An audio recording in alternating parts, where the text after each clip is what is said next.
Astro సిండికేట్లో మీ personal and business promotions కోసం కింది నెంబర్కు కాంటాక్ట్ చేయండి.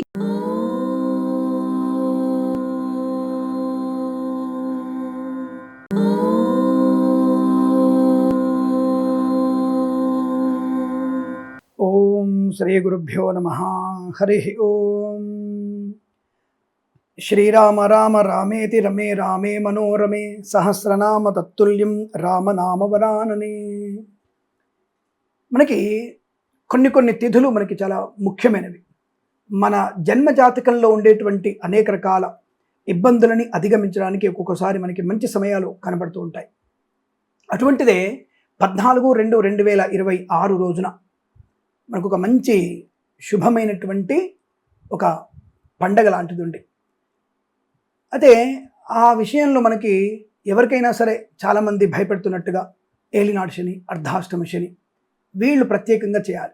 అర్ధాష్టమ శని, అష్టమ శని ఎందుకు స్వామి వీటి మీదనే ఒక్క ఫోకస్ చేస్తుంటారంటే, శని అనేవాడు ఏ పనిచ్చినా నిదానంగా చేస్తాడు. ఒక గాయమైంది, గాయాన్ని నిదానంగా మానుపుతుంటాడు. డబ్బు రావాల్సి ఉంది, డబ్బు ఇస్తాడు. 1,00,000 రూపాయలు వచ్చే చోట రోజుకు 10 రూపాయలు ఇస్తుంటాడు. అది దేనికి పనికి వస్తుంది అంటే, మంచైనా ఆలస్యం చేస్తుంటాడు, చెడైనా ఆలస్యంగా పూర్తి చేస్తుంటాడు. కాబట్టి అది చెడుని తగ్గించే ప్రయత్నంలో ఆలస్యం చేయడం, మంచిని ఇచ్చే విషయంలో ఆలస్యంగా ఇవ్వడం అనేది కొంత మనకి నష్టాన్ని కలిగిస్తుంది. అటువంటి స్థితి నుంచి మనం బయటపడాలన్నా, ఒక సపోజ్ ఉదాహరణ కాంట్రాక్ట్ ఉంది, మనకి కాంట్రాక్ట్ తొందరగా రావాలి, లేదా కాంట్రాక్ట్ పూర్తి అవ్వాలి, లేదా బిల్స్ పెండింగ్లో ఉన్నాయి ఇలాంటివి, లేదా ఆరోగ్యం వచ్చింది, ఏదైనా సర్జరీ చేయాలన్నారు, సర్జరీ అవ్వకుండా ఉండడానికి, అలాగే ఒకళ్ళ నుంచి మనకు డబ్బు రావాలి, డబ్బు త్వరగా రావడానికి, అలాగే మనం ఒక పని అనుకుంటున్నాం, పనిలో ప్రావీణ్యత పొందడానికి, చదువు విషయంలో అభివృద్ధి పొందడానికి ఇలాంటి శుభమైనటువంటి రోజు మన పనికి వస్తాయి. ఈ 14/2/2026 రోజున ఒక విశేషమైనటువంటి పండుగ ప్రదోష కాలంలో చేయాలి. మరి ఉదయం నుంచి మీరు సాయంత్రం వరకు నక్తం ఉండాలి. నక్తం అంటే ఉపవాసం ఉండాలి. ఉండి మీరు ఒక పదార్థం చెప్తాను, ఆ పదార్థాన్ని తయారు చేసి నేను చెప్పేటువంటి పూజ చేసుకోండి. అందుకే వీడియో పూర్తిగా చూడాలి, చూస్తేనే మీకు ఆ విషయం అర్థమవుతుంది. అలాగే మరి ఇటువంటి మంచి విషయాల్ని మీరు ఒక్కళ్ళు కడుపులో దాచుకుంటే ఎట్లా?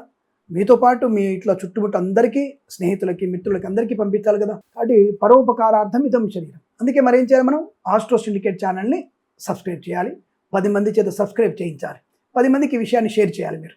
అప్పుడే దీని ఫలితం మీకు కూడా దక్కుతుంది. ఎందుకంటే 10 మందికి మంచి చేశారు కదా, అటువంటి శుభ ప్రక్రియ కూడా ఇది. సో మరి ఏమిటి ఆ విషయం అంటే, ఈరోజున మనకి తిలద్వాదశి. ఒక రకంగా చెప్పాలంటే మనకి సాయంకాల సమయంలో ఈ శనేశ్వరుడి ప్రీతి అయినటువంటి శనివారముతో కలిసినటువంటి త్రయోదశి కూడా ఉంది. శని త్రయోదశి కాదు, వాళ్ళ తిలద్వాదశియే. తిలద్వాదశి అంటారు దీన్ని. ఈరోజు విశేషంగా మనము తిలలతో చేసినటువంటి బెల్లపు ఉండల్ని మనం ప్రసాదంగా తినడం. ఇంకొక రకంగా చెప్పాలంటే తెల్ల నువ్వులు, అన్నము, ఆవు పాలతో కలిపి మంచి బెల్లం, అంటే బెల్లం ఉంటుంది కదా, మంచి బెల్లం, ఈ మంచి బెల్లాన్ని ఇవి కలిపి పాయసం తయారు చేసి మనము తప్పకుండా సాయంకాల సమయంలో శనేశ్వరుడికి పూజ చేయాలి. ఇలా చేయడం వల్ల మనకి మంచి ప్రయోజనం ఉంటుంది. ఇంకొంత అడుగు ముందుకేసి, ఇది దాదాపు ఎవరు చెప్పరు ఈ విషయాల్ని, మనం మాత్రమే చెప్పే ప్రయత్నం చేస్తున్నాం. ఎవరెవరికైతే శని దశ, శని అంతర్దశ జరుగుతున్నాయో, నాలాంటి వాళ్ళు చెప్తారు కదా, మీకు మేష, కుంభ, మీన రాశి వారికి, ధనుస్సు రాశి వారికి, సింహరాశి వారికి శని ప్రభావం ఎక్కువ చెప్తున్నారు కదా, వీళ్ళందరూ కూడా తప్పకుండా ఆచరించవలసిన ప్రక్రియ.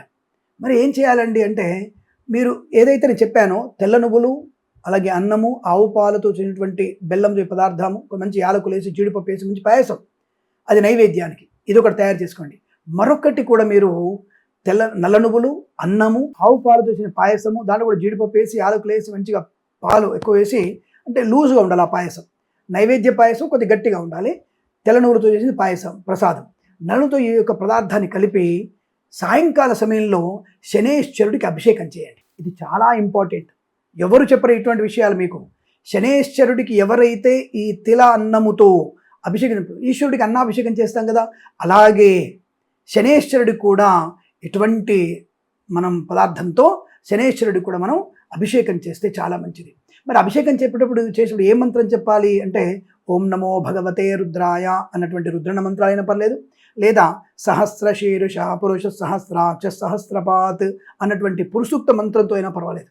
ఏదైనా సరే మీకు ఏది మీకు నచ్చితే అది ఆ చేసే బ్రాహ్మణుడి ఓపిక. అలా అభిషేకం చేయించి, ఆ తరువాత నల్ల నువ్వులతో చేసినటువంటి నూనెతో అభిషేకం చేసి, ఆ తరువాత పంచామృతములతో అభిషేకం చేసిన వారికి శనీశ్వరుడి యొక్క సంపూర్ణ పీడా పరిహారం కలిగి రావలసిన ధనం తొందరగా వస్తుంది, మనకి రోగము తొందరగా నాశనం అవుతుంది, రావాల్సినటువంటి గౌరవాన్ని పొందుకుంటాం, రాజకీయ రంగంలో ఎదుగుదల ఉంటుంది, కళాకారుల క్రీడగా మంచి ప్రయోజనం ఉంటుంది, మంచి వాక్చాతుర్యం ఉంటుంది.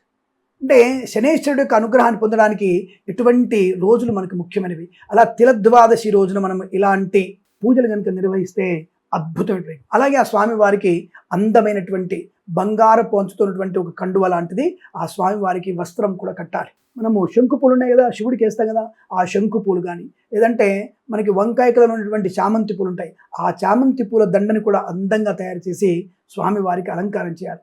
స్వామివారిని శుభ్రంగా కడిగి మొత్తం అక్కడ ప్రాంతం అంతా కడగాలి. శనేశ్వరుడి దగ్గర మొత్తం ప్రాంతం అంతా కడిగి శుభ్రంగా నవగ్రహాలను శుభ్రం చేసి స్వామివారికి గంధము చందనము అలంకారం చేసి స్వామివారి యొక్క అష్టోత్తరం చెప్పుకొని మందాయ నమః శనేశ్వరాయ నమః అనేటువంటి 108 నామాలతో అష్టోత్తరంతో ఆయనకి ఈ అర్చన చేసేటప్పుడు కూడా మీరు నల్ల నువ్వులను కనుక ఉపయోగిస్తే ఇంకా మంచిది.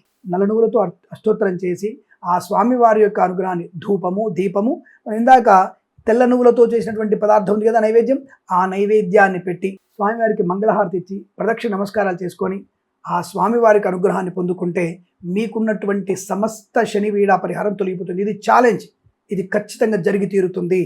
ఇది మీరు ఆచరించండి భక్తిగా శ్రద్ధగా ఈరోజు ఆచరిస్తే అద్భుతమైన ప్రయోజనం. అలాగే మనకి చిక్కిసలు ఉంటాయి కదా, తెల్ల నువ్వుల ఉండలు అంటారు, అవి కూడా మన నైవేద్యంగా పెట్టి ప్రసాదం అందరికీ ఇవ్వచ్చు.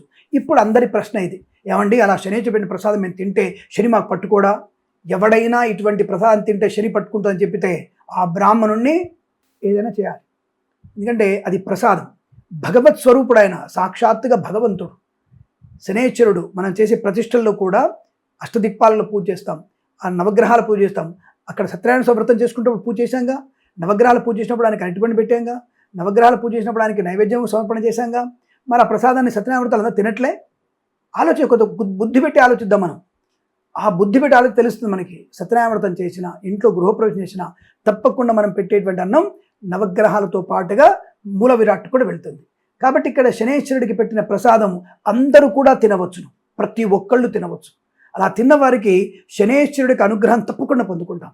విద్యార్థులు, వ్యాపారస్తులు, ఉద్యోగస్తులు ఎవరెవరైతే ఇటువంటి ప్రసాదాన్ని తిన్నా, అటువంటి పూజలు చేసిన అద్భుతమైనటువంటి శనేశ్వరుడి యొక్క అనుగ్రహాన్ని ఖచ్చితంగా పొందుకోవచ్చును. ఇందులో సందేహం లేదు. ఇలాంటివి ఎవరు చెప్పలేదు, అందుకే నేను చెప్తున్నాను. తప్పకుండా ఇలా చేయండి. అద్భుతమైనటువంటి శనేశ్వరుడి యొక్క అనుగ్రహాన్ని పొందుకొని మీరందరూ కూడా అష్టైశ్వర్య ప్రాప్తి పొందాలని కోరుకుంటూ సర్వేజన సుఖినో భవంతు. ప్రేమతో మీ కిరణ్ శర్మ.